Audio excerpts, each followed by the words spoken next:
नमस्कार दोस्तों, आप देख रहे हैं जीएम इंडिया न्यूज़ और मैं हूं आपके साथ आईडी शर्मा। आज हम इस समय मौजूद हैं उत्तर प्रदेश की जनपद गाज़ियाबाद के नगर पालिका खोड़ा मकनपुर की वार्ड नंबर 24 में। यहां पर मौजूद समाज की आबाद ट्रस्ट के अध्यक्ष पप्पू त्रिपाठी हमारे साथ बात करने को मौजूद हैं।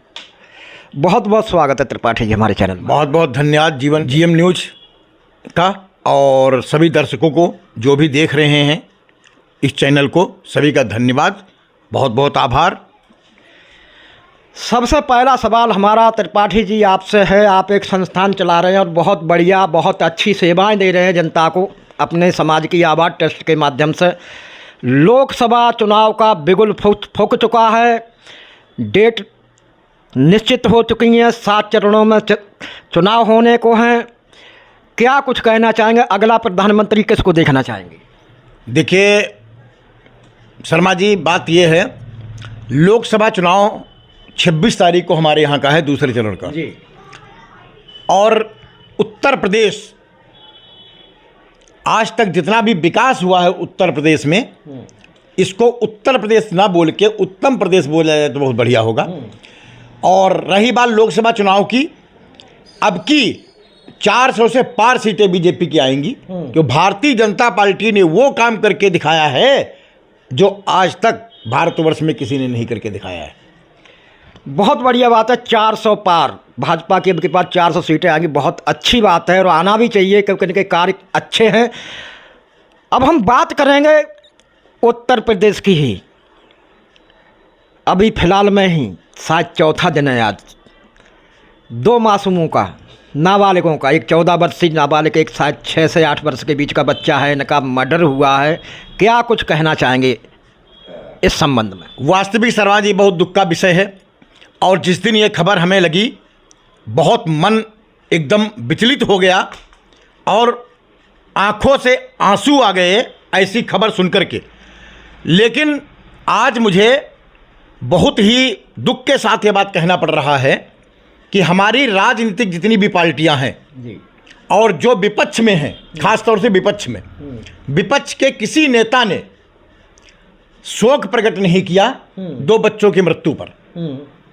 इतनी आंखों में शर्म नहीं रही विपक्ष को कि कम से कम उन 2 मासूम बच्चों के लिए एक बार सत्वनता भरी बात को कह देते कि भाई ये गलत हुआ है।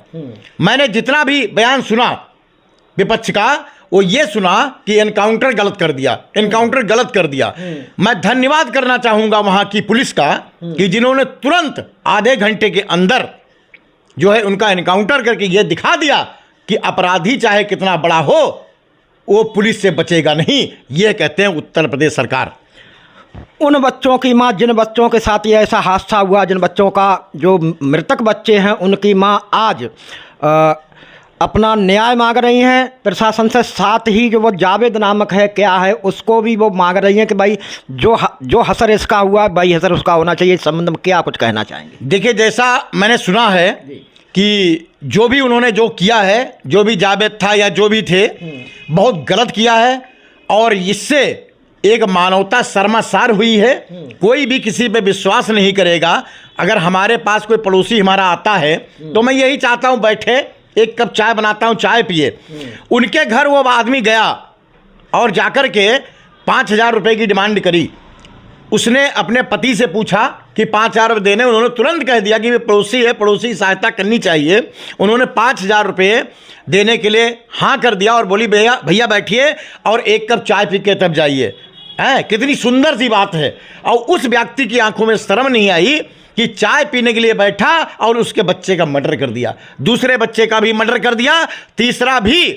ये भी प्रभु की इच्छा थी कि जब वो घर के अंदर घुस रहा था उस समय एक वहां पे कांच गिर गया जिससे उसको नज़ारा दिख गया और उल्टा भागा और कहा सब लोग भागो, खून हो गया है। ठीक है जी, तब जाकर उसकी जान बची, नहीं तो तीसरा भी वो मारने के लिए आए थे।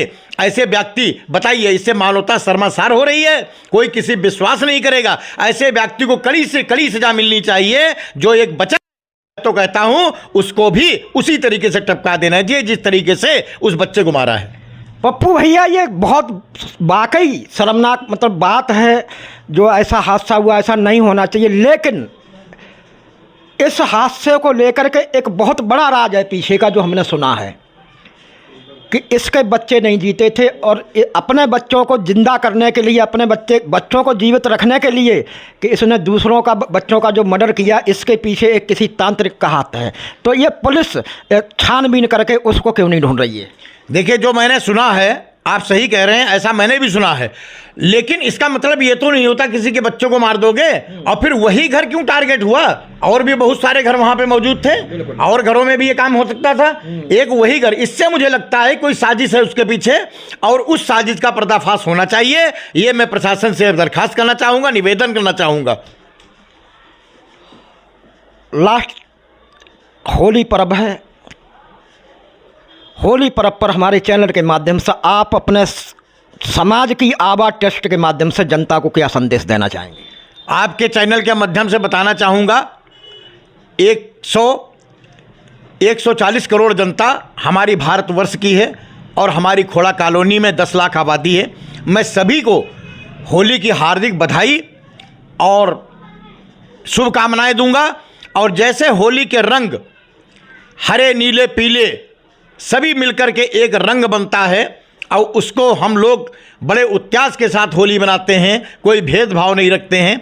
इसी प्रकार मैं सभी से निवेदन करूंगा, आपस में एकजुटता बनाएं और एकजुटता बना करके होली का त्यौहार मनाएं। किसी को कोई परेशानी ना हो, अगर कोई ऐतराज़ करता है उसको ज़बरदस्ती होली न खिलाएं और किसी से कोई दंगा फसाद न करें। सभी से मैं यही एक निवेदन करना चाहूँगा, होली के त्यौहार खुशियों का त्यौहार है और इस खुशी के मौके पर किसी को दुख न दें, किसी को तकलीफ न दें। यही मेरा संदेश समाज की आवाज़ ट्रस्ट की तरफ से भी है।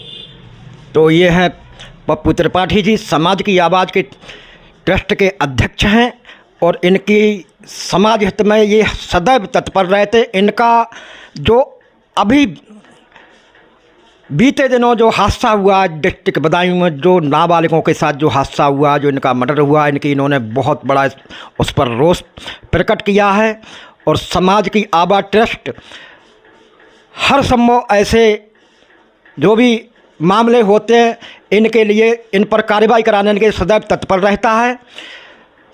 और बात आती है होली के पर्व की, तो इन्होंने अपने समाज की आवाज़ ट्रस्ट की समस्त टीम की तरफ से देश की 140 करोड़ जनता को शुभकामनाएं दी हैं और इन्होंने अपील भी की है। और मैं भी अपील कर रहा हूँ अपने GM इंडिया न्यूज़ के माध्यम से आप सभी 140 करोड़ देश की जनता से, और साथ ही हमारा GM इंडिया न्यूज़ 4 देशों में चल रहा है, सऊदी अरब में, अमेरिका में, इंडिया में, सभी देशों की जनता से कहेंगे कि भाईचारा बना के रखें। खुशियों का त्यौहार है, इसकी खुशियाँ मनाएं। जय हिंद, जय भारत।